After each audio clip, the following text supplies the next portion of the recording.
Di beberapa negara bagian, yang terbesar itu di California, ya, initial employment claim and number of vulnerable jobs itu hampir jutaan. Ini yang terbesar di California, kemudian di New York juga, kemudian ini di negara bagian Florida dan di Texas. 24 juta, there are 24.2 million total new unemployment claims. And then now we are discussing about job career. This is a challenge for us to discuss how to prepare you yourself, and then how to fill the gap with the current situation, with this situation in the US, 24.2 million total new unemployment claims. Kemudian kita lihat juga ya, employment impact of COVID-19 across industries and occupation in the US. Apa saja pekerjaan-pekerjaan yang vulnerable yang dihadapi oleh industri? Accommodation and food services are impacted by COVID-19. Most of them are closed. Why? Because every country are closing their door. Closing door to accept the international visitors. Retail trade, kemudian healthcare dan social assistance, administrative and support services, construction, professional, scientific, technical assistance, art, entertainment, recreation, transportation and warehousing, wholesale trade, education and services. Nah, ini adalah daftar lapangan pekerjaan yang sangat vulnerable dan dilakukan penutupan-penutupan. Saat ini sedang reopening, tapi melihat bila terjadi peningkatan, kemudian akan dilakukan penutupan kembali. So those are industries that are affected by COVID-19. So we are facing instability, vulnerability, complexity di dalam situasi saat ini. Kita lihat saja ini job loss-nya di industri ini di accommodation and food services itu hampir 700.000. 700.000. Kemudian kita lihat lagi sini, employment impact of COVID-19 across industries and occupation. Kita lihat ini berdasarkan mapping bagus sekali ya yang dilakukan oleh McKinsey. California food services, customer services, untuk di California saja banyak sekali industri yang terkena. Ini yang paling besar ya, kotak hitam ini adalah yang paling besar, manufacturing, kemudian educational services juga terkena, personal, rental and leasing, educational services, healthcare and social assistance. Kemudian di sini juga ada hasil survei menunjukkan ya, across a sample of 8 representative state and pandemic hit the leisure and hospitality sector earliest and the hardest. Kita perhatikan ini adalah total employment by sector ya. Leisure and hospitality ini yang paling besar terkenanya itu adalah public administration, professional and business services ya. Kemudian weekly unemployment claim-nya itu hampir 80% itu terjadi di leisure and hospitality. Kemudian ini berdampak secara sistematis dari sejak bulan Maret sampai dengan bulan April ya. Kemudian unemployment claim-nya meningkat secara terus-menerus sampai dengan sekarang. Ya. Overall job posting have declined. Nah, ini pun juga menunjukkan satu kekhawatiran. We are all really worry about the graduate, ya, lulusan yang baru lulus ini mereka akan kemana? Jumlahnya itu adalah ratusan juta di seluruh dunia. Overall job posting have declined, but there have been small increases in COVID-19 related occupation. Ini ada top 15 occupation by absolute increases in job posting. Ya. Ini yang meningkat ini dibutuhkan interpreter and translator. Nah, karena sekarang sudah lintas ya, borderless, we can just see the webinar from London, from Australia, from Denmark, from everywhere. We need translator and interpreter. Ya. Respiratory therapist, family and general practitioner, ini adalah 15 pekerjaan yang meningkat dibutuhkan oleh industri. Dan di sini adalah 15 pekerjaan yang menurun. Top 15 occupation by absolute decreases in job posting.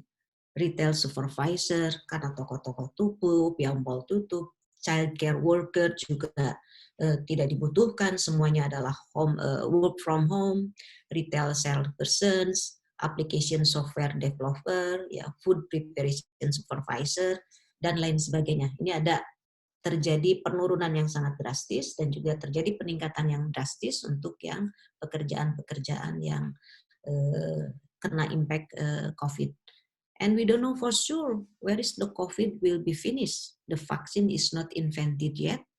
We still search when we could get the vaccine to protect us from COVID-19.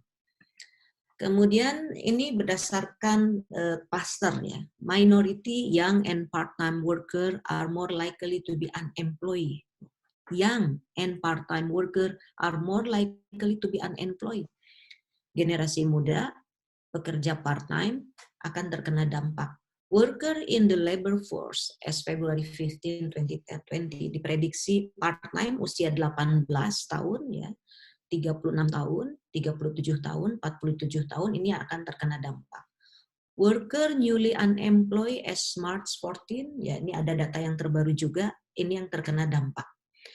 Nah ini satu gambaran ini. Mudah-mudahan ini pengantar dari kami, the introductory speech from us could also become a discussion ya for us how we could provide the opportunity for all the graduate in a job market. Nah, sekarang kita lihat juga 3/4 of job classified as vulnerable as of mid-April less than 40,000 a year of income. Ya, jadi yang punya income yang di bawah 40.000 itu yang akan terkena dampak. Kemudian kita lihat juga part-time jobs held by women constitute more than half of the vulnerable job, biasanya di industri leisure, hospitality, education, and health services. Ini juga yang terkena dampak, kita lihat ya. Kita lihat full-time woman, part-time woman berdasarkan gender. Nah, sekarang kita lihat perbandingan di Uni Eropa ya, European Union 27 and the UK. Survei menunjukkan the impact of COVID-19 is very huge to the industry.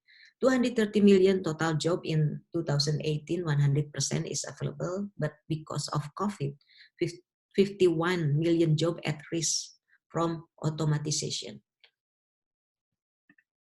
So this is the list of job risks of displacement from automatization due to the COVID. Similarly in wholesale and retail industry, manufacturing, accommodation and food services, construction, transportation and storage, human health, social work, public administration, education, administrative support, and etc. until mining and quarrying, water supply and sewerage. So this is the list of job risks displayed by the automatization due to COVID, because we avoid human interaction for providing the services. And the age group, this is the age group that impacted by the automatization. Mostly is the largest part is age 45 to 54 years above. Yeah. And okay, I will just skip. So this is so based on those statistics, there are 4 key forces are driving the upskilling imperative that we need to discuss. The first issue is about the increasing job automatization. So it will reduce job opportunity for the graduate, decreasing talent availability. Due to the COVID, now new talent are required by the market. The third is decreasing mobility of skilled labor. Before COVID, mobility rate among young professionals are very high. You can just move from one state to other state. You can move from one country to other country. But now, because the mobility are protected by the regulation, many countries are closing their door to enter many international visitors. So decreasing mobility of skilled labor is become obvious. And then the fourth is aging talent. So this is the statistic is very nice presented from PricewaterhouseCoopers. Jadi di sini adalah tantangannya 4 isu ini yang harus kita pikirkan. Bagaimana adanya otomatisasi pekerjaan, kemudian penurunan talent yang dibutuhkan oleh industri, ya, dan juga mobilitas di beberapa negara yang terjadi. CEO in region also with more mature talent who report less progress in establishing upskilling program. Nah, ini negara-negara yang merasakan terjadinya penurunan untuk menyediakan talent-talent yang dibutuhkan oleh industri karena situasi COVID ini. Nah, kemudian at the beginning of an upskilling program, the biggest challenges are to motivate and align resources. Jadi resources yang ada yang sudah bekerja seperti yang presenter yang hadir hari ini perlu kita gabungkan menjadi suatu aset yang luar biasa bersama-sama untuk bagaimana mencari solusi yang terjadi saat ini. Yang mana jumlah unemployment-nya semakin meningkat.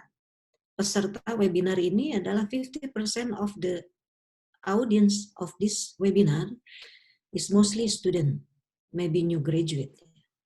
Jadi bagaimana untuk memotivasi, kemudian lack of resources-nya, resources apa saja yang harus disiapkan, kemudian ability of employees to learn new skill needed for the futures.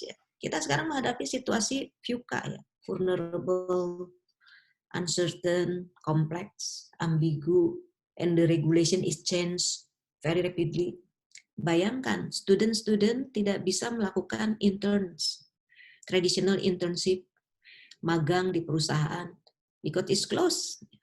Dokter menunda, ya, fakultas kedokteran menunda labnya di geologi, di agriculture, ya, di fakultas perikanan, kelautan, semuanya close dulu, ditunda, di hold.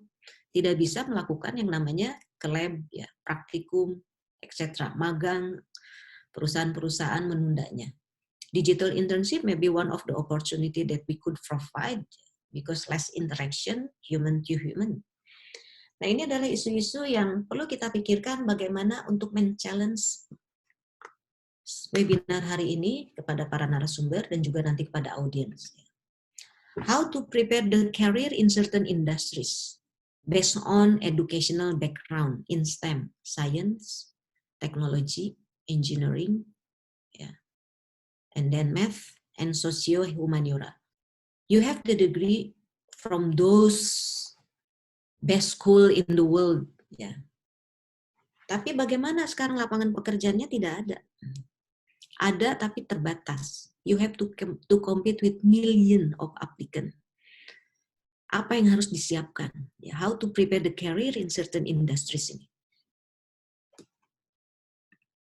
Nah, ini more than half of work time in Japan. Di Jepang pun juga ini terjadi, ya, hampir dari sejak 2016 sampai dengan sekarang terjadi yang namanya pengurangan jumlah orang karena otomatisasi. Mulai processing data, collecting data, predictable physical work, unpredictable physical work, ya, stakeholder interaction. Nah, ini adalah pekerjaan-pekerjaan yang sudah dikurangi. Ini di Jepang. Hampir terjadi tren khususnya untuk yang negara-negara maju. Nah, ini slide terakhir dari saya. Do you prepare to become job seekers or job creator? Itu pertanyaan yang perlu kita jawab. Bagi yang baru lulus, apakah Anda mencari pekerjaan atau Anda ingin menciptakan pekerjaan? Kalau Anda ingin menciptakan pekerjaan, what kind of talent do you have to prepare? What kind of competency you have to prepare? Apakah ada opportunity-nya if you want to become entrepreneur? In what industries? Usually the industry are collapse in certain industry. If you want to become a job creator, in what industries? Mungkin demikian, ya, sekedar pembukaan dari kami untuk men-trigger diskusi kita hari ini, memberikan kesempatan kepada kita semua untuk memberikan jawaban-jawaban atas yang akan kita bahas hari ini. Thank you very much for attention. Really looking forward for having a great discussion from all the panelists. Thank you very much. Terima kasih banyak Bu Popy untuk kata pengantarnya, and we really appreciative that you phrased the COVID-19 situation, particularly that many of our audience and many of the people who are attending this may be impacted in terms of their job application process and also their career path is very, very different from all of us. Dari kita mungkin sangat berbeda, dan dengan begitu, saya sangat berterima kasih juga udah ada saran-saran dan juga input-input terhadap apa saja sih yang perlu kita pikirkan dalam mencari kerja, dan ini merupakan sebuah inspirasi for all of us. And to that end, actually, since COVID-19 is actually something that we really or truly have to consider juga ini di dalam diskusi today ini, well, we've actually invited Steven Marcelino, who is the chairman of JIPA, but at the same time, he works as the ASEAN Capital Market Director at Accenture. Stephen has been working very closely in the development of the COVID-19 job market situation, and he has some perspectives as well towards students and also those young professionals on how should you prepare yourself and how should you think in terms of proceeding with your career strategy. To that end, Stephen, please go ahead and share your perspectives to us. Sure, thanks Arki for the opportunity. Thanks Prof. Popy. So I think it's a really good remarks, providing very comprehensive nature. Thanks Mick for introducing much early on. Hello everyone, pleased to be joining with many of you around the world. It's great to have such a global audience this weekend. Allow me to share just a couple things that I prepared on. Can you see my screen? Is that clear? Okay? Yep. Yeah, bisa. Perfect. So I'm going to stay at high level in providing this perspective, especially a quick snapshot. What does the latest COVID-19 impacts, this midpoint 2020, mean for businesses and CEOs? And then what does that then mean to potential job opportunities that many of you may be interested in pursuing further career? And secondly, I'm really keen to deep dive on charging ahead by changing gears as the future of workforce has arrived. The future of workforce that was dubbed as one of the key trends we're seeing at the back of Industry 4.0, right, or industrialization, Industry Revolution 4.0, as well as COVID-19 that has really speed up the whole digital trends. Now, COVID-19 pandemic has had much more negative impact than previously anticipated in the first half 2020. Jadi lebih negatif. And the recovery is longer and more gradual than anticipated. IMF memprediksikan tahun ini kita bakal kontraksi 5%. minus 4.9%, which is about 2% lower than IMF estimates in April. In 2021, next year, prediksinya only 5.4% growth, which is overall, we step back, is 6.5% lower than pre-COVID-19 era. There's a very profound impact, and the magnitude, if you look into the unemployment that's soaring and already reached record high since the Great Depression. Prof. Popy mentioned very detailed about the unemployment. But if you look at global workforce, about 50% of the jobs, or equals to 1.6 billion jobs, are actually at risk.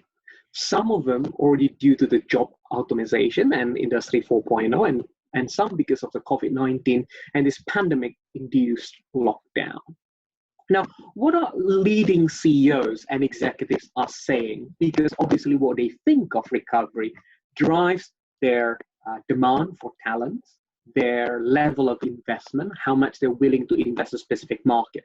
So that's why in Accenture, we run a global survey. So not just PwC, but Accenture also do quite a thorough global surveys on knowing that. So what we're hearing in Europe and America, more than half of the CEOs predicted that the recovery, that this is what they anticipate, the recovery will only come in not before mid-2021. Some also saying that it's later than mid-2021, so second half of 2021.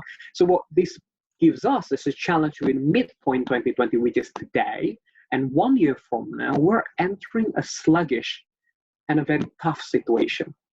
Looking ahead, we may also potentially face some stagflation or stagnation that Europe, for example, was facing in a post-global financial crisis and sovereign debt crisis.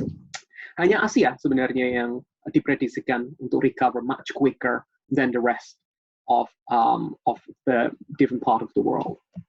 Now, then those are the precursor of why we need to charge ahead by changing gears. And I'm keen for every one of you who are in Americas, EMEA, Asia Pacific, and Indonesia to really imagine, right? I mean, why we need to charge ahead. Imagine if you're right now in a car with your loved ones, right? But there's earthquake literally happening right now. Would you rather, drive slowly, or as how you would do it if you're just gonna go for a quick Sunday or weekend drive? Or do you want to change gear, trying to escape and trying to go to a safe destination? So that is a just quick metaphor or what exactly we're trying to land here. And I think in order to land this point, I'm going to break it down into 3 P's. Let's start with the future of workforce. Post-COVID-19 world, I mean, the whole pandemic has truly accelerated digital and technology trends. E-commerce, for example, or the way consumer shop and consumer demands change rapidly. The trends that we've seen in the past 10 years of e-commerce surge, we're seeing the same amount of double-digit growth in just a matter of weeks. This future of workforce has arrived. It's not in 5, not 10 years, it has arrived. It will require you, each of you, to shape your skills and expertise to be much more elastic. Not just agile, but elastic. There are some skills and expertise that you obtain right now at higher education di universitas, begitu kan ya, belajar skill ini, expertise itu, begitu kan. But there are so much more outside of the traditional higher education that you can obtain. Some of them free resources from master classes, and some other great leading institutions provide this for free. There are others that you have to pay, right? In order to really building your new digital skills fit for the post-pandemic world. Changing gears. Changing gears sounds easy. But how exactly we're going to change gears amidst this very difficult and uncertain time that may take a while? And I think you could change gear through 4 interventions, and should I call it 4 P's? Position, prepare, progress, and press on. Position, try to see where are you going, right? What sort of anchor you want to aim. Do you want to go to tech industry? Is that what you would like? Because everyone has a different starting position or different circumstances, and maybe they have different aspiration where you want to go. Prepare. In order to go to where you are, do you have the prerequisite skills? Maybe they require some data machine, artificial intelligence, say a little bit about VR or algorithmic, and the list goes on with all of the emerging technologies that we have, right? And some of these skills, even as simple as creating reports, are not something that traditionally higher education will teach you. Certainly in the workplace, we don't do 10,000 words essay submitted. No one is going to read 10,000 words essay, for example, right? So there are certainly more relevant skills that's really needed. Or have you prepared yourself in a virtual remote working situation? Can you thrive if you have to work remotely tomorrow? How can you collaborate virtually? And then progress. Try to implement and just keep going with press on. Be persistent, because there will be bump along the way. It will be tough in order to go where you are, because 50% of the global workforce is already at risk, some unemployed already. So the job market's looking very tough in Europe, in America, in Asia Pacific, and in Indonesia. And hopefully these type of interventions, position, prepare, progress, and press on, will allow you to really emerge stronger from the crisis. Which leads me to my last point. Charging ahead, it's all about mindset of knowing what's going on externally, what's going on with how COVID-19 impacts industry reshaping, some of the trends, the automation, and the future of workforce that has actually arrived today, as well as not just external trends, but what do you want to do? What's your internal response? Things that you could do today and tomorrow. Now, there's no one route really. I mean, you could, be in Indonesia right now, but you wish to go abroad and then work abroad and then change industry, or you're already in tech industry. There's just so many routes that you could go. But the key here, whether you can park aside this complacency, this comfort zone. It's just super comfortable to be in Indonesia and not doing much. I mean, why should I? Sometimes, right? And I think that the key here is creating your own path to really charge forward. So in the earthquake situations, just like the Hollywood movie, film Hollywood, again, try to imagine all of the pictures, the end of the world type of thing, right? It's really, you are in the driving seat. Whether you'll be dimakan sama earthquake-nya gitu ya, or fall down, or just like out of the questions, or do you want to be in the driving seat? Start making those interventions today and charge ahead. I think that's the end of my briefing, but hopefully that's helpful, everyone. Thank you, Arki, also for the opportunity. I'll hand it over back to you to introduce panel, because certainly we would love to hear stories from the panel speakers, because I think it's a good segue around how they charge ahead with a career that seems across both Sofyan and Renatus has a slightly different career path. So looking forward to hearing more. Thank you, Stephen. Really, really appreciate your inputs and also suggestions for students and also young professionals amidst this type of situation. So I think to that end, we've covered one of the biggest elephant in the room, or basically something that we all have to keep in the back of our mind, COVID-19 situation. So in that case, let's move on to the next topic, which is drilling the speakers down on various questions on how to get into tech. Are you ready, Reynardus and Sofyan? Yeah, of course. Sounds good. So I think we'll do it like this, Reynardus and Sofyan. What we're gonna do is that we'll do a quick intro of you guys and just tell us a little bit about your story and how do you get to where you are right now, and then we do have a lot of questions from the audience that's submitted to us, and some audience will also ask live questions directly to you. And what I will do is that I will bucket them based on certain topics. I think to that end, however, I think we'll begin with Sofyan Saputra actually. So Sofyan, currently you're working in Google, right? And I think you have a very, very interesting story to share with all of us. I think you have a very unique position on how you begin your career. I think if you don't mind, Sofyan, I just want to show you an image. I think Vijaya, do you mind showing us one mysterious image that's going to be sharing to you? Are you familiar with this, Sofyan? I guess I am. Yeah, it's bringing back memories. So probably it brings back your memory. On Blueberry, that's the keyword when we're talking about Sofyan right now.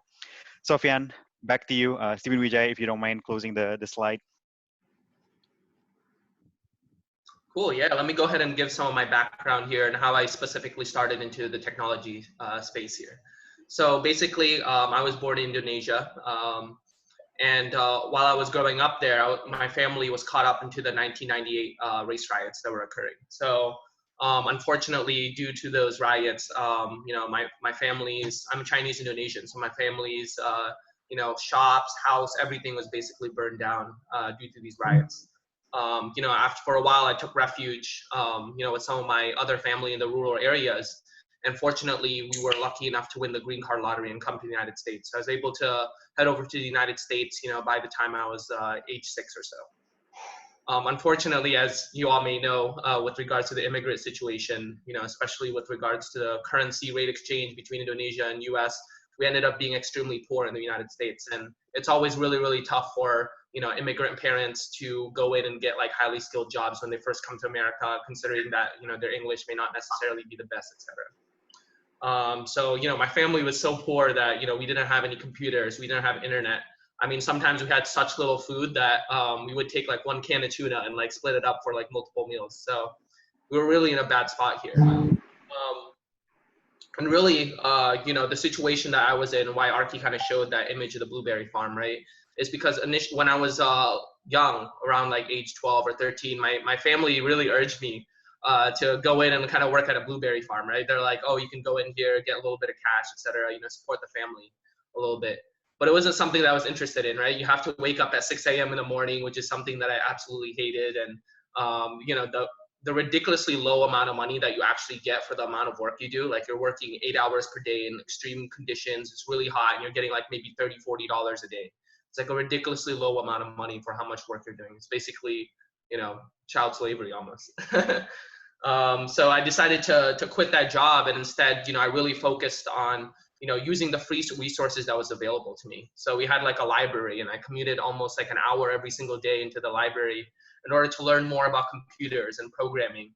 And what I really started off with was, doing the web application stack. So I studied HTML, CSS, JavaScript, etc.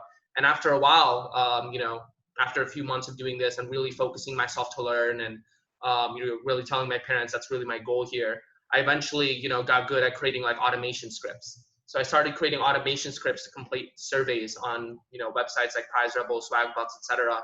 And these scripts ended up being really successful. They were able to complete surveys really quickly. And I started, distributing the scripts to many people while also giving them my referral. So it gave me basically like a 20% cut of every single person that did the surveys. Within a matter of, just a few months, I was able to generate thousands and almost like, my dad's annual salary within just a few months due to these surveys. And at that moment, that's when I kind of realized, technology is really that democratizing force. You can be really, really poor. You could really, not have that much opportunity, but you can watch YouTube videos, you can read articles, and really train yourself up to become, technologically competent and, create tools and applications that can really equalize yourself financially. So that's why, when I got the lucky opportunity to become a QuestBridge scholar, so that's basically a scholarship for high achieving low income individuals, and got full tuition to Notre Dame because of that scholarship, I decided to pursue computer science. And that's kind of where, I started my journey and really got passionate into technology.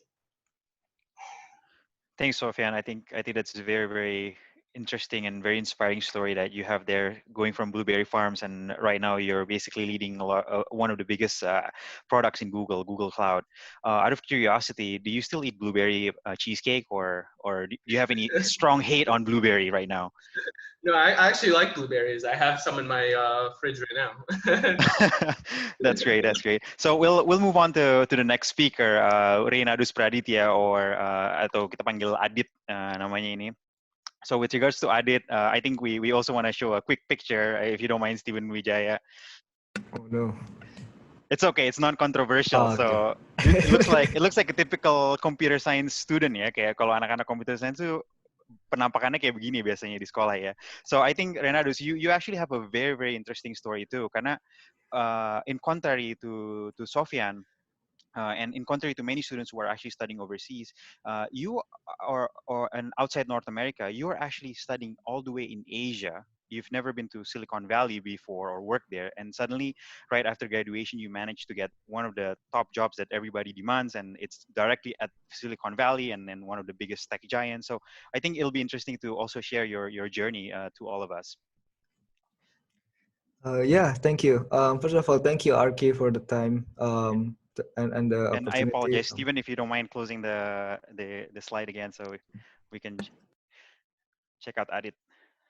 Thank you. So thank you, RK, for the floor, and thank you, Sofyan, for the very inspiring story about climbing up. That's really inspiring. And so also thank you, Jipa, for allowing me the opportunity to speak here and share. So first of all, unlike Professor Popy or Stephen, who prepared awesome slides with comprehensive data, I didn't do my research. So don't take my words for it. No, I'm kidding. Just please listen to my story. My name is Reynadus Praditya. I usually went by Ray, actually, but some of my close Indonesian friends, I mean, you all are my close Indonesian friends. So yeah, close Indonesian friends calls me Adit. And I've been software engineer at Facebook for the whole 7 years of my career. Since I was in high school, I've been dreaming to work at a company like Google and Facebook. I remember in my junior high, I wrote in my yearbook that I wanted to sit down in front of a computer and get paid. That's my job. That's my dream job. And then when I went to NTU Singapore for computer science, it was under scholarship. Since my first year, I've been shamelessly sending internship applications to Facebook and Google. Those are the two companies that I know are the top of the tech companies that time. Every single year I got phone interviews, which got me really excited. And then every single year I got rejected. It's like some kind of PHP, you know. Um, and then in the final year, I decided to take it up a notch, and I read a couple books. There are two books that I feel really changed my approach or perspective. There's the Google Resume and Cracking Coding Interview by Gail Lackman McDowell. That woman is used to work in a lot of tech companies and understood how the recruiting process works and wrote books about it. So I'm really thankful for her for doing that. I also went to coding interview question bank website. Like back then, HackerRank and Career Cup was the biggest one, and I literally spent like every single night and every weekends doing questions there until like I eventually finished all questions in the websites within 6 months. And then like that got me really like well prepared for the interviews that come. Then I sent my resume literally to all tech companies in Silicon Valley. I remember opening Wikipedia, Silicon Valley companies, and then there's like a list of companies A to Z. One by one, I go to Google search for like Amazon careers, and then like Airbnb careers, and then like up until Zillow careers, whatever. I just like go to the career page, send my resume, because I have nothing to lose anyway. Like what are they gonna do? Reject me? So yeah, they just like I sent to everyone, got some phone interviews, and then some. I remember the first company that actually called me to on-site interview was Quora. It's really interesting. Quora was really small startup back then, and then they decided to invite me to an on-site interview. They fly me from Singapore to California. It was uh, it was a strange feeling. It was like I felt like I was no one. Why are they spending so much to like fly me there, put me in a hotel, and then like do an interview with me there? But it's a really exciting experience, and it really boosts my morale. And then like I keep trying for other companies, and eventually got Facebook. Thanks, Adit. I think it's a very, very interesting story too. I think we learned two things here. Looks like you've dealt with a lot of rejection.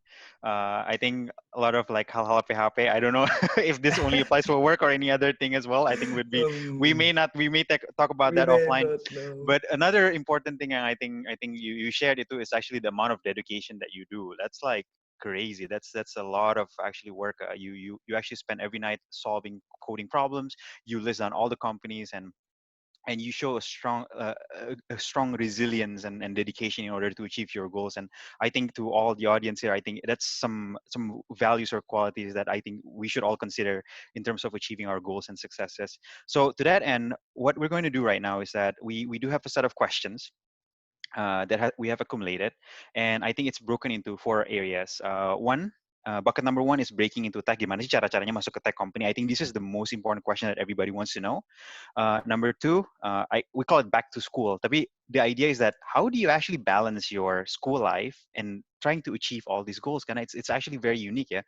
You don't get a lot of lesson on your classroom. Gimana sih cara apply to tech company? They talk about it, but they never tell you step by step. So we want to unpack that from you.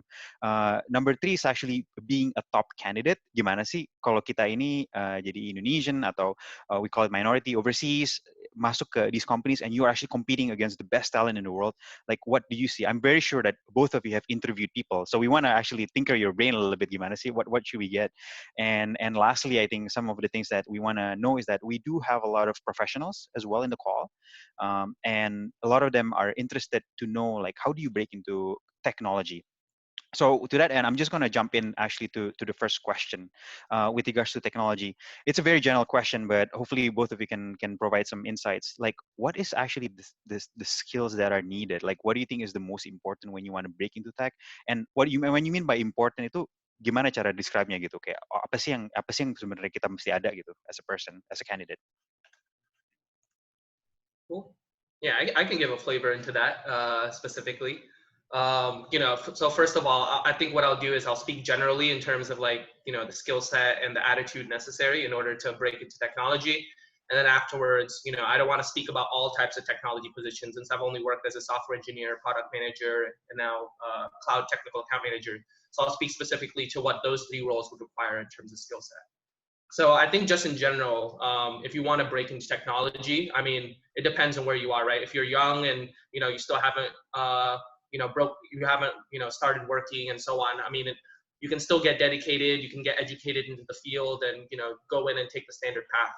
If you're already into a career and it's kind of midway into your career and you're trying to just break into technology, it's going to take a lot of dedication for you to actually, you know, pivot into the field. You know, later on, I think Arki will ask me a question about a chiropractor friend of mine that was able to break into the technology field without knowing how to write a single line of code. But basically, you know, you're gonna have to be super dedicated. You're gonna have to, you know, really spend, you know, multiple hours, you know, maybe 8 hours per day in order to break into the field. And I'll kind of speak into that a little bit later. Now, in terms of like the actual technical skills that are required, you know, I think first I'll break down the software engineering role and then I'll go into the other roles. So if you want to break into the software engineering role, I think what I highly recommend is being an expert in at least one programming language. So generally the way that these programming interviews are going to go is they're going to ask you to solve, you know, a variety of algorithms, data structures, and puzzle type problems that you might see from these websites called like LeetCode or HackerRank, right? So what you want to do is, you know, get really, really good at one language. So you can pick JavaScript, you can pick Python, you can pick Java, you can pick, you know, C++, etc. Just pick your programming language of choice and get really, really good at that. Once you're getting good at that, I think what I would recommend doing is, you know, going to one of those websites like HackerRank or LeetCode, etc., building a schedule for yourself, and then really dedicating yourself to solving these type of complex, you know, algorithm type problems. The other thing that I would recommend as well is once you get some experience with, you know, doing algorithms and being able to develop that mindset, is you start developing applications for yourself. Like, for example, with myself, I was really passionate about Python and I was really passionate about automation. So I developed a lot of trading systems. So basically it would be these systems that I built on websites like QuantConnect and Quantopian that would go in and automatically trade for me and help me make profits in my trades. So yeah, so really just to summarize for software engineering, really focus on getting good at algorithms, data structures, and solving those type of puzzle problems. Before I go into the other type of roles, I think I'd like to have Adit as well kind of chime in there in terms of software engineering roles. Thanks, Sofyan. Adit, go ahead. Oh yeah, so I will be talking more on the software engineering role. I am less exposed on the other roles, especially how to get there. On the engineering roles, first of all, I want to preface that the skill set in a good software engineer in the workspace is different from the skill sets needed to pass the top software engineering company interviews. So that's because ideally it should be like the same or like reflect the same properties, but there's no perfect strategy to get the best talent. But big tech companies seems to arrive at common conclusion that this kind of interviews are the best, the most scalable to do. So I would focus more on the how to get there instead of how to be a good engineers. We can talk about it if there's interest in that, but how to get there, there's two steps, right? One is getting yourself an interview, which means resume, and then passing the interview itself. Writing good resume is a skill that can be learned, and one of my main takeaways is that focus on, so be concise. Recruiters look at a lot of resumes every day, so you want your resume to be as concise as possible. Make it one page, they don't have time to read your 2-page resume, for example. And then on the interview itself, generally there are 3 types of interview. There are 3 types of interviews: data structure and algorithm and problem solving, and then behavior and system design. On the data structure and algorithm, as Sofyan mentioned, I want to double down on this. Practice on coding challenges, coding puzzles. There are a lot of coding question banks websites like LeetCode, HackerRank, so stuff like that. Like really put your time and effort in just like doing all those questions, and then also practice doing that questions while talking. So that's also another skill set that is hard, because you need to not only be able to like write code to solve the problems, but also write code while explaining what your thought process are. That's something that were difficult at the beginning, but you get better with practice. And then on the good behavior kind of interview, they want to look at some signals, some like leadership, how you usually work with people, how you can convince people, how you resolve conflicts, how you manage failures.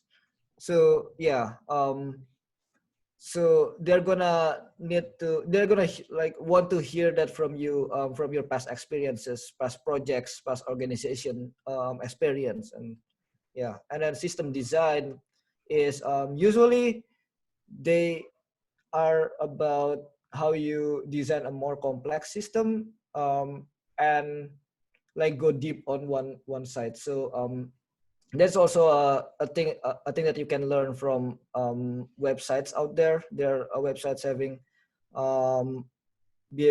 design questions. Yeah, and then I guess that's it.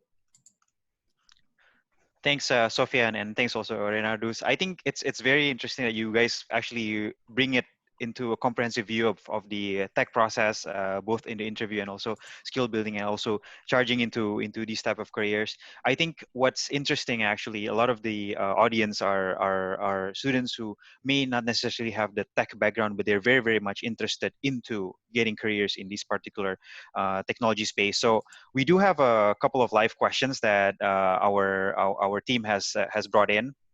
So to that end, I would like to have Eka and also Deandra just to be on standby. Have your camera on and unmute yourself. We would like you to ask direct questions to the audience here. I think we can begin with Eka, if it's okay. Eka, please introduce a little bit about yourself and to all of us. And I think go ahead, shoot your question. Right. Thank you, Arki. Good evening, guys, and good morning over there. Thank you, Arki. Thank you, Sofyan. Thank you, Ray. Thank you, Stephen, and of course, thank you, Prof. Popy. It's nice to see you again. How are you? Alhamdulillah. I'm fine, thank you. Yeah. Right. Yeah, we're having a very good time in Indonesia for now, and it's a very interesting. Thank you for having this webinar. It's been very helpful, and tech industry is also very, very interesting. But like I said in the Q&A, oh, I'm sorry, I haven't started my video. There you are. Okay, sorry for that.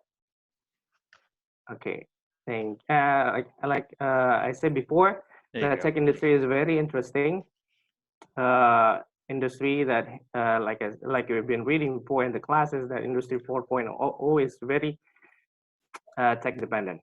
Yeah, and then here people are just starting in my country, Balikpapan, 2 hours away from Jakarta. People are starting to get to it, start to learning it, and it will take some time to be very, very common to that.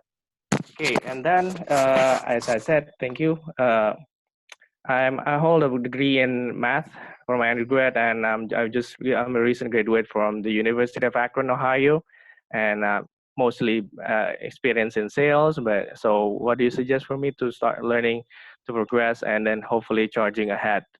Thank you. Thanks, Eka. So go ahead. I think probably I would actually defer this to Sofyan, because Sofyan, you actually also have a management degree, right? Yeah, that's right. I have an MBA degree. So actually, funnily enough, I actually work in cloud sales. So it's cloud technical sales. So I go in and work with customers like, I don't know if these are popular in other countries, but Viacom CBS is a large media conglomerate in the United States. Comcast, NBC, Universal is also a large media conglomerate. So I work with a lot of those companies and work in the technical sales department to make sure that, you know, those companies work with Google and, you know, buy our cloud products. So I think, you know, if you're from a business perspective and your background is more in sales, et cetera, I think the first step is you need to pick an area that you're most interested in, right? So are you most interested in becoming a software engineer? I feel like that would probably be the most distant thing and probably the toughest thing potentially for you to jump into. Are you interested in being like an architect type role where you're designing systems, or are you interested in product management or those type of positions? So I think, you know, really the step one is, you know, find the area that you're most interested in, the type of role that you're the most interested in. By area, I mean, you know, are you interested in, you know, virtual reality technologies? Are you interested in like AI ML technologies? Are you interested in like infrastructure and cloud computing? So really pick an area that you're interested in and really deep dive into that area. You know, one thing that I've seen a lot of management degree people do is they end up going to the product management space. So earlier I was going to talk about, you know, the skill sets needed into getting into different technological roles. And I think, you know, a product management role could be potentially interesting for, you know, sales and business type people. So let me kind of walk through some of the skill sets needed for product management. So if you're working in product management, you're basically the CEO for a particular product within the company, right? So for example, if you were the product manager for Bigtable, which is like one of our database solutions in Google Cloud, you basically own that particular solution, that particular database solution, and manage all aspects of it like a CEO. You'd go in and you'd have all the technical skills needed to lead the engineers, but then you'd also have, you know, the strategic acumen in order to determine the direction of the product. You'd also have the financial acumen in order to be able to determine the budgets and be able to determine how to make this product, you know, financially successful. You'd also need to have marketing and presentation skills so that people get excited about your products and want to invest in it and want to purchase it. So, you know, that's a potentially interesting space that you can go into from a management perspective. And like I mentioned, right, really step one is going in and identifying that niche in the area that you want in, and then just dedicating yourself into learning it. Thanks, Sofyan. That's a very, very good answer. And thanks, Eka, as well, for asking a very, very good question. I would like to actually ask the second audience to ask Deandra from Washington, D.C. Go ahead, Deandra. Okay, so I do have a question about if you guys have any advice for people in academia like me, and how can we best prepare ourselves to become a good candidate when we apply for jobs in the industry? So transitioning from academia to industry. Yeah, I think if you don't mind, Deandra, you can tell us a little bit about your background, and so the speakers can have context. Yeah, for sure. So I'm Deandra. I'm a PhD student studying chemistry at Georgetown, and part of my study is computational. That's why I'm interested in transitioning into big tech after grad school. So I was just wondering how I can best prepare myself. Thank you. So Sofyan and Adit, I think this is a very, very interesting question. I think we do know that there's a lot of academia that transition into technology, and many of the leaders in these companies are actually coming in from academia. So we would like to hear your perspective on that. On what's your observation in this aspect? You know, I actually mentor a lot of residents. So I manage 3 residents right now. So they're basically, you know, new employees, and, you know, most of them are fresh out of college, et cetera. So I think what I highly recommend is, you know, looking at some of these entry-level rotational type programs where you can go in and get a wide breadth of experience, right? So when I first started my career in General Electric, I was in a rotational program called the Digital Technology Leadership Program. It was basically a software engineering program where you tried out different positions like, you know, software engineer, product manager, architect, et cetera. So I highly recommend looking at some of these companies and trying to find these entry-level type rotational programs, because it'll give you a lot of experience in many fields. That'll set you up a lot in the future, right? Because then you can apply for many different type of roles and not really pigeonhole yourself into one. The other thing as well is, you know, I know a lot of the people probably on this call are going to good universities. So I highly recommend taking advantage of the career fair. That's how I got my first job, and it's definitely you definitely want to use a lot of the resources that are available within your school in order to land you that first job, because that's going to be like really the most critical, right? The hardest thing to do getting into any industry is making your first step into the industry. So as much help as you can get from your school and your other students, etc., is going to be super critical. I can give a perspective on in case the said academia is interested in the software engineering or data engineering or data science role. So admittedly, all my past experiences has been mostly the conservative way, or which is the go through the resume interview and then get the job or internship. So I've been there was around 3 years time in the past where I and some friends in Silicon Valley, we did mentorship for students in Indonesia, and then we prepared them to be ready to send their resume to the front of the door and get interviews, and then how to pass the interviews. So so build a good portfolio or resume. Usually in the past, what has worked was a good list of internship experiences in the industry. So get some internship or working experience, and then also personal projects helps, because that also shows your passion in learning about the industry. So and then after that, for the interview itself, more practices on what, like, research what the interview looks like, research what the questions are like, practice those kinds of questions. Hopefully that helps figuring out what next to do. Thanks, Adit. Thanks also, Sofyan. I think it's very interesting to a lot of technology companies, a lot of financial technology, and anything involving the technology actually absorbs people from not just simply from the traditional engineer source, but they encapsulate various backgrounds into their talent pipeline. So to that end, actually, I really want to wrap up. Sorry, Yep. actually, I forgot to say something. I want to add Go ahead. before I forgot about it. So on applying to companies or sending resume, I want to add that internal referral is really powerful. If you have, socializing and connecting with people are important, especially if you have friends inside the industry.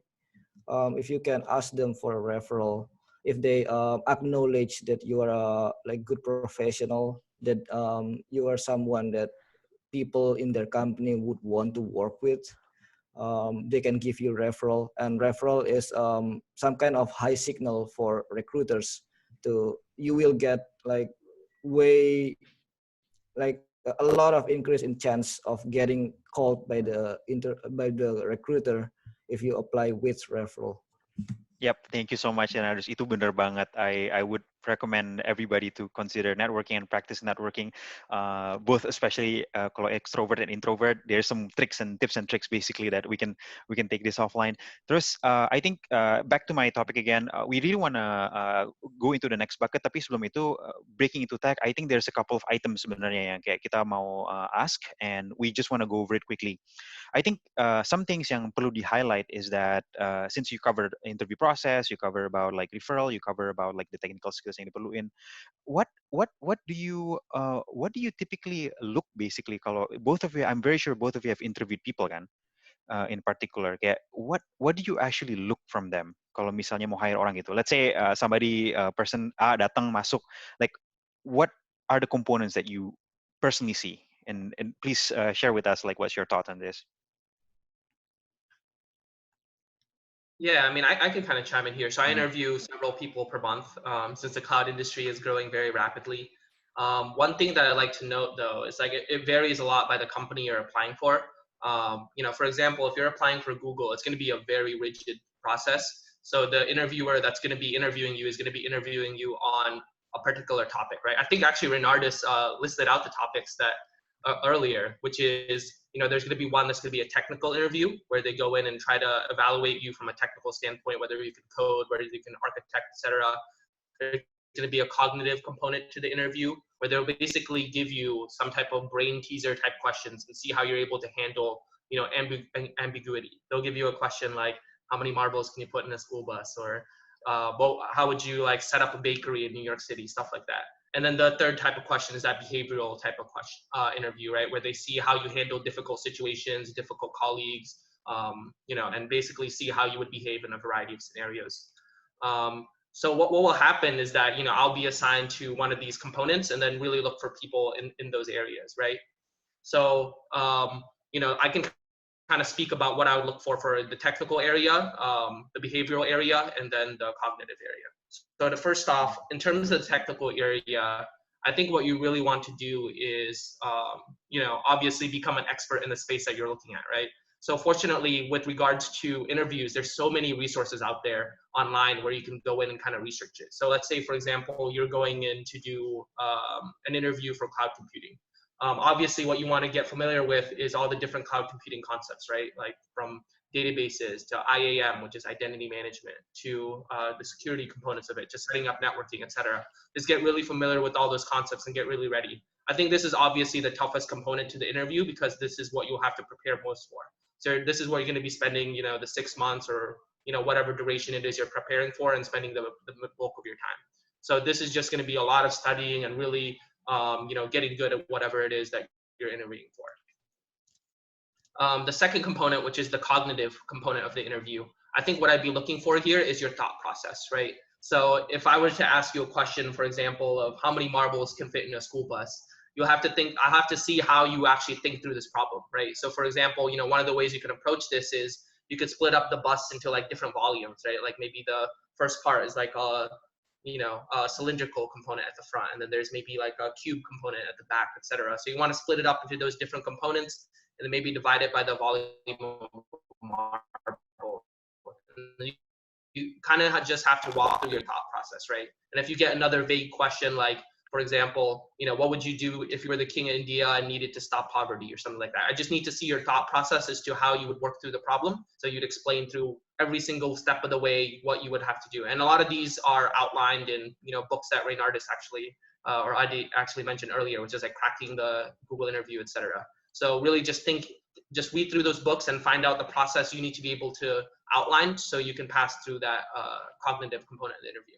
And finally, for the behavioral component, you just have to prepare for these questions and just come up with a story bank before you go in, right? So for these behavioral questions, the obvious question that I feel almost always get asked is, how would you deal with a difficult coworker? Or how would you deal with a time where somebody challenged you on one of your ideas, etc. You just have to look up one of these online question banks and prepare for these list of questions. And what I'd be looking for here is making sure that you're able to behave in a way that's effective, right? Behave in a way that's not negative to a particular individual, and you're trying to create win-win scenarios as much as possible. So yeah, so those are like, the three key main components of, an interview at Facebook or Google. And I think many large companies probably follow the same model. So just really practice those three areas and get good at it. And like I mentioned, the three areas are technical expertise, just cognitive ability to be able to handle ambiguous questions, and finally behavioral. Thank you, Sofyan. Yeah. So yeah, Sofyan actually covered a lot of it. So I just want to add my perspective. So at these companies, Facebook, Google, or what we in the inner circle call it FANG, or like FAANG, which is Facebook, Apple, Amazon, Netflix, Google. It's a term that was coined back in 2010 or something, when those were the most prominent tech companies. But now it is like there's other huge things like Uber, Airbnb, other companies. But yeah, so in these companies, usually their interview structures are similar, but I would just focus on Facebook, and they would be like similar, maybe with different naming or different, slightly different structure. But yeah, In Facebook, we have code names for these 3 types of interviews I already mentioned. So first is Ninja interview, which is assessing data structure, algorithm, problem solving, basically your technical coding and also problem solving. So like the coding interviews and the puzzle interviews, like Sofyan mentioned about the marbles and bus, is like combined into one type of interview, which is Ninja interview. And then there's Jedi interview, like Star Wars Jedi, is assessing behavior question. Basically, the main idea is to find out whether you would want to work with this person as this person in the company. Would they be a good coworker? Would they be good for the culture? And then pirate interview. Pirate is a system design capability. Some example questions. Ninja is something like let's say you are given 2 strings, strings is like words. You're given 2 words, like figure out whether the second word belongs in the first word and where is it located. So it's like very coding oriented.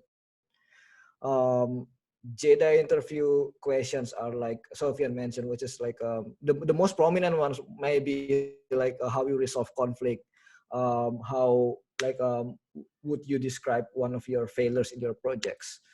Pirate interview is like how would you design search engine, or not search engine, how would you design type ahead, like in Google when you type something and then it gives you recommendation of what are the words gonna that would be auto completed. So yeah, those are the examples of questions. What I would look at, so I, like other engineers at Facebook, have been involved in recruiting and interviewing candidates as well. I've had experiences interviewing in all these 3 types. Usually, yeah, there will be a loop. There will be an interview loop for a candidate that covers usually 2 ninjas, 1 Jedi, 1 pirate at Facebook, and then you are gonna be allocated to one of those roles interviewing that candidate. As a ninja interview or like the coding interview, what I would look at is your capability of problem solving. You don't have to come to the most optimal solution right away, but we are more interested in looking at how you approach a difficult problem from the bottom. Like usually a good candidate will try to, if they don't know exactly what the solution is, a good candidate would try to make like rescope the problem smaller. So like they would say, okay, let's say we don't have this limitation, I can solve it by doing this, and then like I can improve it by doing this to solve the bigger problem, and then that's how like we would expect you to approach the problem. And then also the next thing is the actual coding, whether you make like silly bugs in coding and stuff like that. Jedi interview. Something that we look at is, for example, scope of past work. If the person has worked with a project that involves multiple people, especially if they include other teams, there's an opportunity to dig deeper and find signals of leadership there, for example. It's really variable to each case, what the person's background is, but generally this is it. And then like how they get help from people, like failure attribution, like good candidate should be secure enough to not feel the need of putting blame on on someone of a failure. In case of failure, a good candidate will talk more about how to improve the system to make sure such failure doesn't happen again, or to minimize future failures. In resolving conflict, a good candidate does not antagonize other party. They assume good intent. They try to understand where the other party is coming from and try to look for win-win solutions, like Sofyan mentioned. And yeah, that's how I usually approach these interviews, trying to find signals in these areas. Okay, thanks, Sofyan, and thanks, Renado's very, very comprehensive answer. I would actually also recommend to all of you who are attending, please take notes. I think these are very, very insightful information, very rare opportunity to get this type of knowledge that's being shared directly by Indonesian professionals who are residing in tech overseas. I think I'd like to move on to the next topic. Majority of our audience are students. Actually, we do have additional students who will be asking questions and also student leaders. But I think if I may, one thing that we would like to ask, basically based on the completion of question, I think it's relevant. I think I will simply defer this to Sofyan in particular. Sofyan, as a student back then, like how do you balance time between socializing and working hard? And be mindful of time as well, because I think we're approaching the end of the event, so we'll just go through it, we'll whiz through it, and provide us with like a direct answer that's comprehensive at the same time people can digest that too. Yeah, so as a student, how do I balance working hard versus socializing and spending time with friends and stuff like that? Yeah, so I think really the advice that I have here is just participate in organizations that you're passionate about, right, and things that you're interested in. So hopefully you're pursuing technology because you're interested in it and really like it. So what I'd really encourage you doing is attending meetups, attending like university organizations, participating in those type of clubs that are related to technology, which is hopefully your interest. And also you get to socialize because you're part of like a club or part of an organization. So for example, when I was in university, I was part of a coding competition. I participate in a lot of hackathons. And, for example, I went to a hackathon in Hong Kong with some of my friends in order to do a global EOS blockchain hackathon. So just really make sure you find that intersection between organizations and activities that you really like doing, like whether that be hackathons, clubs for coding, stuff like that. And that will help it be a little bit easier for you to be able to balance it while also learning on the side. And of course, always set up, some type of work-life balance, right? Like you don't always want to be 100% enveloped into, whatever work you're doing. So set aside time, maybe to work out, play sports and stuff like that as well. Thanks, Sofyan. So I think we'll bring in an audience as well from the student side. So I think we have Alvin and also Bunga. Bunga, please introduce yourself a little bit and ask the questions directly, and then I'll defer to the right person to answer your question. Yeah, thank you very much, Mas Arki, for this 20. Well, basically, my name is Gresica Bunga Silvana. You guys can call me Bunga. I just want to ask one questions. Anyway, that's very great opportunity to be here, hearing with like very very interesting and also extraordinary panelists. And what are the major trends that maybe will transform the technology industry over the next decade or so? To anticipate that, how can aspiring techies get ahead of the curve in terms of skills? That's my questions. Thank you very much. Thanks, Bunga. I think it's a very good question about the leaping into what type of technology and the upcoming trend. I think I'll defer that to actually Renado's. What are you seeing right now, and perhaps you can enlighten us with Bunga's question. Yeah, with a lot of tech companies, I think it has in the last few years it has started to become a focus to how to get the next billion users. So like that means more internet connectivity in the low connectivity areas, because they're like internet usages and penetration are not like worldwide yet as of now. There are still areas in the world where they don't really have good internets, and then like that's a huge bottleneck in web services companies. So that, and then I think AR VR is also a big bet moving forward. I think the idea is that in the future, in probably like in 10 years or more kind of timeline, the prominence or like the use of wearables or something like Oculus or Google Glasses, it will be like small and convenient enough to use that everyone will have it the same way that everyone will have iPhone or Android phones today. So a lot of companies has been putting more and more focus, more and more effort, doubling down engineering resources to AR VR area. On how to get ahead of the curve. So again, I usually talk more on, my expertise is more on the software engineering, data science, all the technical roles.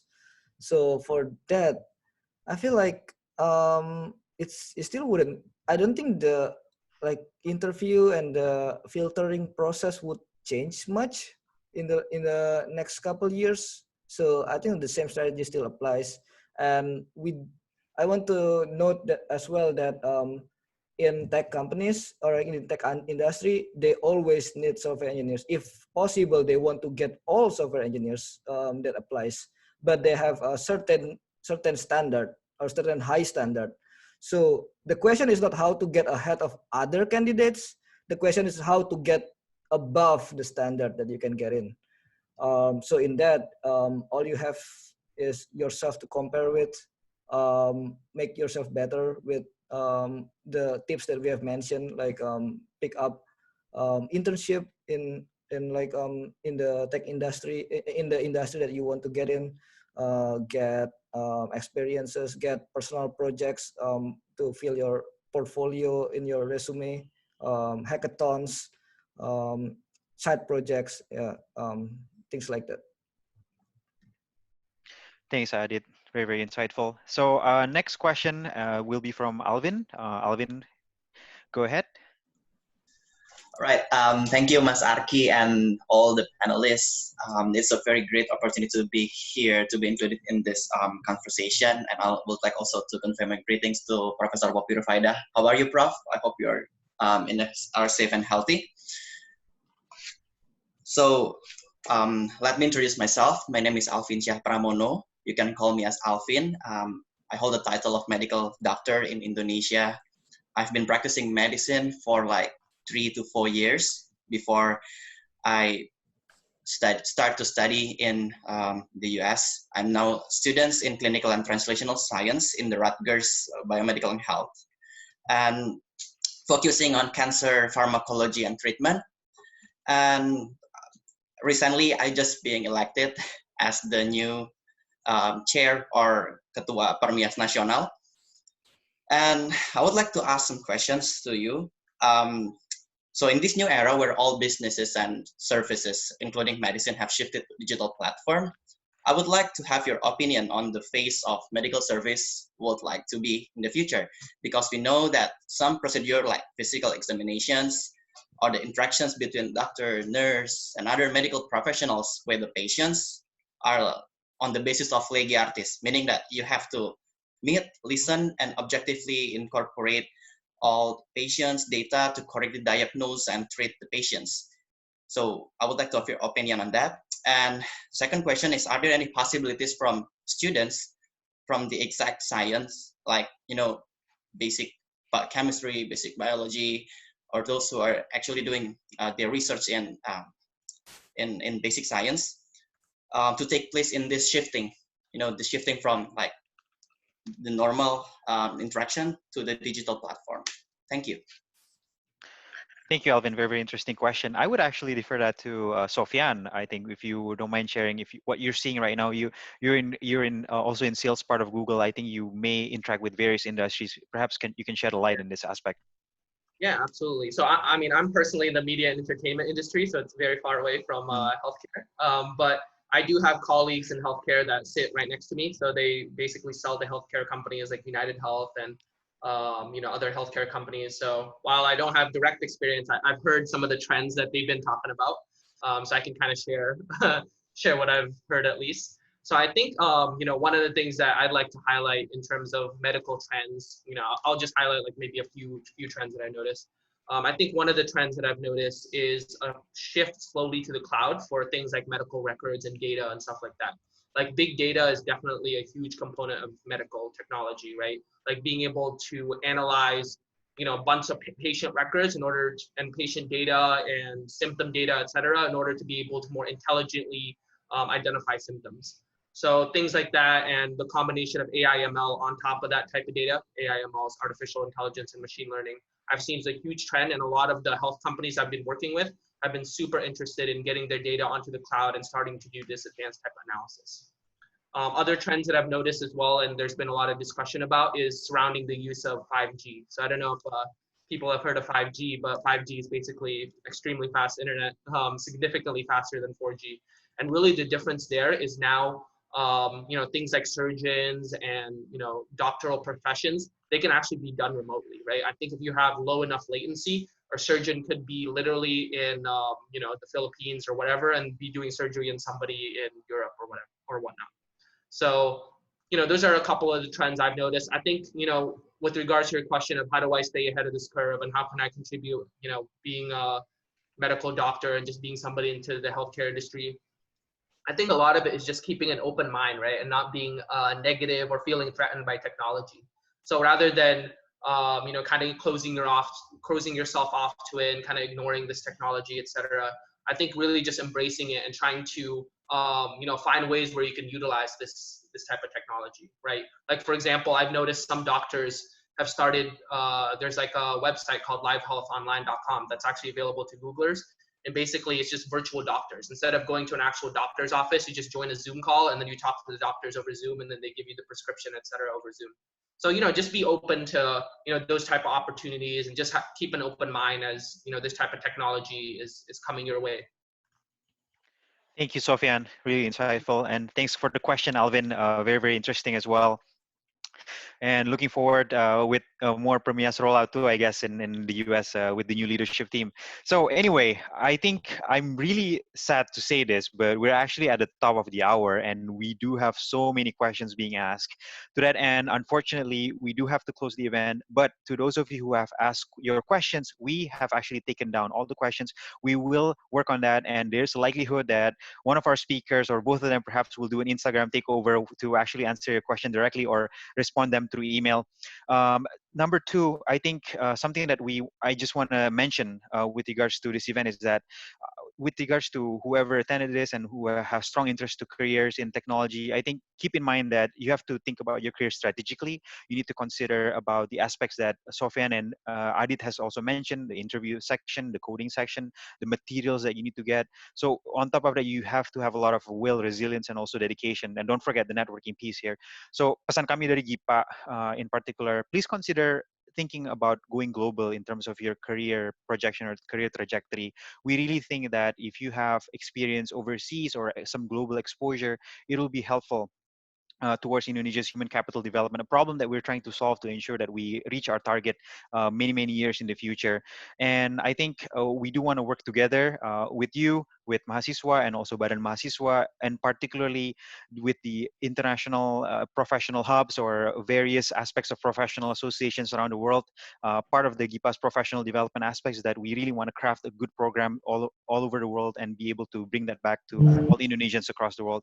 And I think to that end, saya ingin mengucapkan terima kasih banyak kepada Bu Popy atas pendidikan di Washington DC, kepada KBRI Washington DC juga, dan juga our supporting partners, Indonesian Professionals Association, PPI Dunia, dan juga GNFI. We really thank you so much for attending this event. Hopefully this is something that's valuable and insightful to you. I think everybody's ready for malam mingguan, and whoever's in the US, get ready for enjoying your weekend. Thanks all. Hopefully we'll see you again next month. And actually we do have an event for the next Going Global series. It's going to be focusing on data science. It's going to be in mid-October. As usual, we'll bring in amazing speakers. And our host here, Stephen Wijaya, has also put a survey. If you have any comments or if you have any inputs for our upcoming event, please don't forget to fill it in down there. So thanks, everyone. Have a good weekend. Thanks, everyone. Bye, everybody. Thank you. Bye-bye. Bye, Sofyan. Ya, Adit. terima kasih. Prof. Popy, thank you. Ya, terima kasih semuanya. Sudah lancar.